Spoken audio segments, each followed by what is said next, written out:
be in your heart. Luqman al-Hakim alayhi salam, among the narrations, it's okay to get off topic. I always do that anyway. Allahumma salli ala sayyidina Muhammad. Luqman al-Hakim tells his son, he says, son, before Luqman is dying, he said, son, make sure you love the salihin. Look for the awliya and the ulama and love them.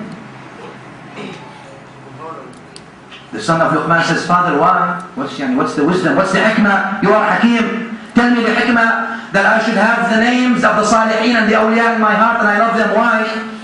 Luqman said, son, because maybe Allah looks in your heart but sees lots of sins, yet He sees the name of one of the awliya and He forgives you because of him.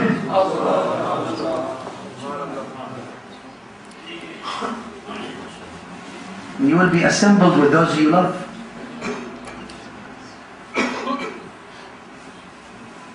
You will be with those you love. Al-Hadith is known in Bukhari. Hadith Sahih. Now, طيب. Al-Imam al-Hassan then was in these environments where Nabi sallallahu alayhi wa sallam says, those who love them, may Allah love them, and those who hate them, may Allah dislike them and hate them. Allahu Akbar. He takes him, Sayyidina Nabi sallallahu alayhi wa sallam, and until the 7th day, he does aqiqah, 2 sheeps. Kabshain amlahain. And Nabi sallallahu alayhi wa sallam himself takes the sheep, he offers sacrifice the sheep, and he makes dua. He says, oh Allah, taqabbal min Muhammad wa ali Muhammad.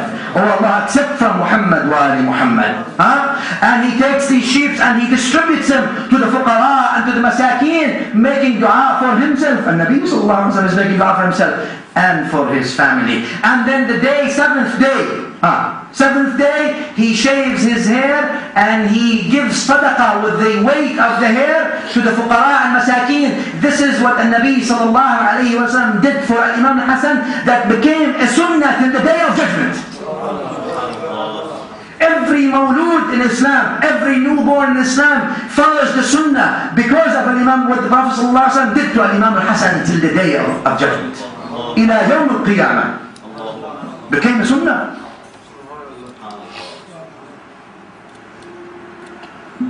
You look at Imam al-Hassan, you see him opening his eyes in a small house of clay, small room of clay, the household of the Prophet sallallahu alayhi wa alayhi, small house of clay with not much in it, with no money, but a house that was buzzing with ibadah during the night, and a house that was filled of activity of ilm, and yanabi', the sources and the fountains of ilm was coming out. A house that was something that was special about this house. He sees his mother, 5, 6, 7 years old, Imam Hassan. When he starts opening his awareness, raising his awareness, he sees this.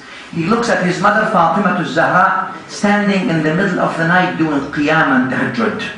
And she is crying consistently to Allah subhanahu wa ta'ala, and crying during the night. And she is Sayyidatu Nisa'i al-Alameen, Sayyidatu Nisa'i al-Jannah, but she is crying and crying and crying and making dua to Allah to forgive the mu'mineen and the muslimeen, and the mu'minat and the muslimat. And she finishes the night and she doesn't make dua for her. He is 5, 6 years old and he's paying attention. He comes to his mother, he says, Mother, I see you insistently crying and waking up the whole night asking Allah for the mu'mins and the Muslims and every whole the ummah, but you never asked for yourself or us, and we are poor. Why don't you mention yourself in the prayer and the dua? You just mention everybody else, but you don't mention yourself. She looked at him and she says, Son, Al-Jar thumma Ad-Dar. First your neighbors, then yourself. First the Muslim ummah, then yourself. First the Muslimin, then yourself. First the mu'mineen, then yourselves. And Allah forgives you because of that. He wakes up to the mother. Which mother? Fatima Zahra, which the Prophet ﷺ fed like you feed the plant, like birds feed birds, the food, but it was no normal food. It was the food of knowledge. It was the food of ilm. It was the food of ruhaniyat. It was the food of nur.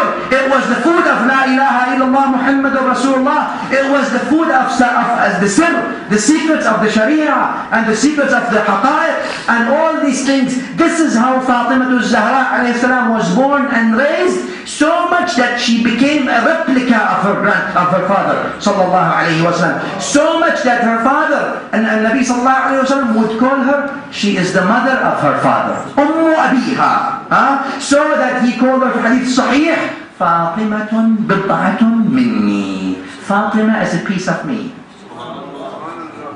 So you don't come with any other interpretation. You know she is a piece of him. She is part of him, literally, sallallahu ta'ala alayhi wa sallam. Not only literally, intellectually, ideologically, educationally, all this. She is part of him. Imagine the kind of upbringing by Fatima Zahra. This is the environment where Imam Hassan opened his eyes to. There is no doubt, when we talk about Imam Hassan, anyone who is following the research and the narrations about Imam Hassan, you will see that Imam Hassan was given an opportunity to be elevated to the highest maqams and the highest status that no one else was given to except his grandfather and father. That you would see, when you look at the upbringing of Imam Hassan and the Imam Hassan himself, you would see the prince of the wahi, the prince of al-risala. You would see the ilahi preparation, the heavenly preparation of Imam Hassan. Why? The heavenly preparation, so this man becomes then, this great Imam becomes then something that carries the message of his grandfather. So he can take the responsibilities of leading this ummah of his grandfather to the shores of success. There is not simply a circumstantial things or conditions. No. There was a purposeful preparation and equipment of Imam Hassan to become who he is, so he can be equipped to lead the ummah and be the role example of this ummah, so he can be the extension of his grandfather sallallahu ta'ala alayhi wa alihi wa sallam. You see that through many things. You see that through his life, and if we go through his life, we will need days and days and weeks to cover his life, Imam Hassan ibn Ali. But if we can go through a few things, of course, as you all know, his nickname was Aba Muhammad. Imam Hussein's nickname was Aba Abdullah, but they used to call him Abu Muhammad al-Hassan. Remember that Imam al-Hassan as well, throughout his life, something. When you see that heavens interfere to educate someone, what do you think he will be? He will be a walking Quran. He will be a walking Islam. Islam was embodied in Imam Hassan as he was walking on earth.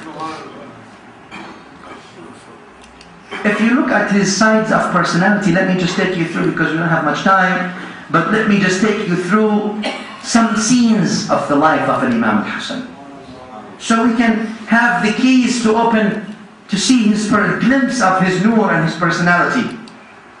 You see him when he makes wudu. The narrators of Seerah, the Master say, when Imam Hassan makes wudu, you see him shaking and his face turns yellow. And the Sahaba, they said, Ya ibn Rasulullah, wa son of Rasulullah, why are you turning yellow and shaking? He looks at them and he says, it is obligatory haqq on those who stand between Allah subhanahu wa ta'ala, in front of Allah subhanahu wa ta'ala, to shake and become yellow. He gets, when he comes to the masjid, at the door of the masjid, he raises his hand, he says, Ilahi dayfuka bibabik. Oh Allah, your guest is at your home. Your guest is in front of your door. Ilahi munajah. He goes munajah. Well, Imam Hassan Sayyidul Awliya. The munajah goes. He said, Ilahi dayfuka bibabik. Abduka al-musi'. The sinner slave of yours, oh Allah. Qad atak. He's trying to enter your home. Oh Allah, tajawaz. Oh Allah, forgive the bad things that your sinful slaves has with the good forgiveness